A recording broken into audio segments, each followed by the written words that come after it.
हमने अक्सर अपनी विज्ञान की किताबों में पढ़ा है, light travels faster than sound, यानी ध्वनि से भी अधिक गति सीमा प्रकाश की होती है।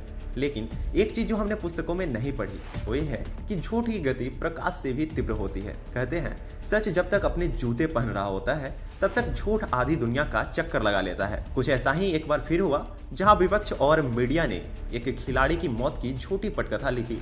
जी हाँ, हम बात कर रहे हैं देश की शान महिला पहलवान निशा दहिया की, जिन्हें मीडिया ने मृत घोषित कर दिया था। क्या है पूरा मामला, जानेंगे विस्तार से TFI की इस वीडियो में मेरे यानी अवनीश के साथ। तो चलिए आरंभ करते हैं। लाल बिहारी मृतक का नाम आपने सुना ही होगा। वहीं लाल बिहारी जिनका चरित्र चित्रण पंकज त्रिपाठी ने कागज फिल्म में किया है। अब अगर आपने कागज फिल्म भी नहीं देखी तो लाल बिहारी का परिचय कुछ इस हिसाब से है। लाल बिहारी मृतक उत्तर प्रदेश के आजमगढ़ जिले के अमीलों के एक भारतीय किसान और कार्यकर्ता हैं, जिन्हें आधिकारिक तौर पर 1975 और 1994 के बीच मृत घोषित कर दिया गया था।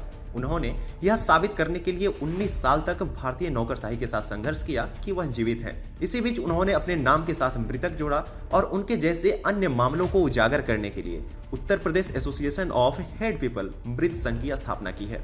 भारत में मामले अनोखे आते हैं। कई बार गलती से किसी को मृत घोषित कर दिया जाता है, कई बार सोची समझी रणनीति के तहत किसी को मार दिया जाता है। समस्या वह नहीं है, समस्या यह है कि गलती को आप सच मानकर आप उसका लाभ उठाने लगे।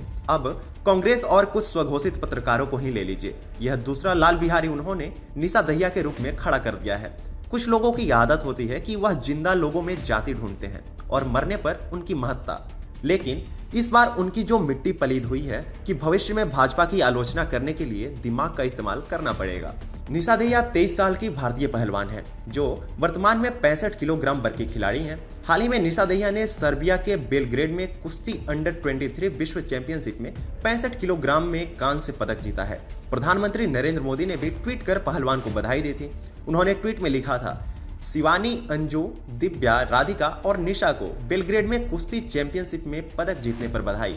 उनका प्रदर्शन खास है और कुश्ती को पूरे भारत में और अधिक लोकप्रिय बनाने में योगदान देगा। अब दूसरा मामला सोनीपत का है। सोनीपत जिले की एक कुश्ती अकादमी में बुधवार को कुछ हमलावरों द्वारा की गई फायरिंग में विश्वविद्यालय स्तर की पहलवान निशा दहिया और उनके भाई की मौत हो गई और उनकी मां घायल हो गई। सोनीपत के अधिकारी ने मामले पर प्रकाश डालते हुए कहा, मां के बयान के आधार पर दर्ज की गई प्राथमिकी में कहा गया कि पवन ने बुधवार दोपहर निशा को कथित तौर पर अकादमी बुलाया और उसके साथ छेड़छाड़ की।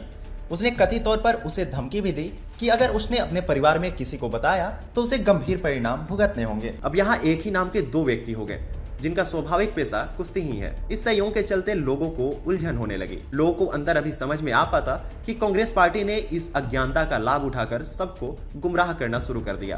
कांग्रेस नेता और कुछ वामपंथी विचारधारा वाले पत्रकार प्रधानमंत्री नरेंद्र मोदी और भाजपा के शासन पर प्रश्न चिन्ह उठाते हुए बयान देना शुरू कर दिए।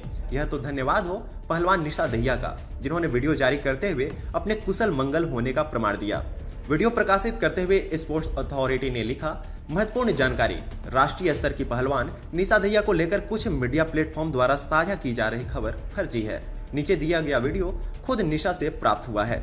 यह सच सामने आते ही कांग्रेस के नेता अपना ट्वीट डिलीट करने लगे, लेकिन बहुत से लोगों ने उनके ट्वीट के स्क्रीनशॉट ले लिए थे। प्रीति गांधी नामक ट्विटर यूजर ने तहसीन पूनावाला और कांग्रेस के श्रीनिवास का स्क्रीनशॉट सार्वजनिक करते हुए कहा, ध्यान दें कि कैसे तहसीन पूनावाला और श्रीनिवास ने निशा दहिया के बारे में अफवाह के सामने आते ही नरेंद्र मोदी और हरियाणा के CM मनोहर लाल खट्टर पर हमला शुरू कर दिया था।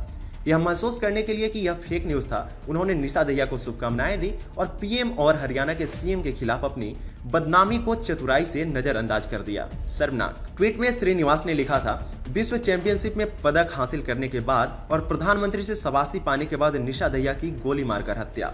घर से निकलते ही कुछ दूर चलते ही जब श्रीनिवास को मालूम हुआ कि वह भ्रामक प्रचार कर रहे हैं तो श्रीनिवास ने लिखा, यह जानकर खुशी हुई कि निशा दहिया सुरक्षित हैं, शुभकामनाएं। इसी तरह के सामाजिक ज्ञानचंद और चाचा चौधरी के चौथे संतान तहसीन पूनावाला ने भी ट्वीट कर दिया, आदरणीय प्रधानमंत्री जी, जिस निशा दहिया के बारे में आपने ट्वीट किया था उसे और उसके भाई को गोली मार दिया गया है, कृपया कर न्याय प्रदान करें। इनको भी जब सत्य मालूम चला तब ट्वीट किया कि अभी अभी मालूम चला है कि निशा दहिया सही हैं और सुरक्षित हैं। अपनी राजनीति चमकाने के चक्कर में दूसरा लाल बिहारी खड़ा कर दिया और साथ में राजनीति का निम्न स्तर भी बताया है। यह शर्मनाक है क्योंकि राजनीति का स्तर गिराने में ऐसे लोगों का बहुत बड़ा हाथ है। खैर, गलतियों से ना सीखने की प्रतियोगिता में कांग्रेस पार्टी दुनिया में इतने शीर्ष पर है कि उसका कोई तोड़ ही नहीं है। यह नया कीर्तिमान बस उसमें एक नया मुकाम और जोड़ेगा।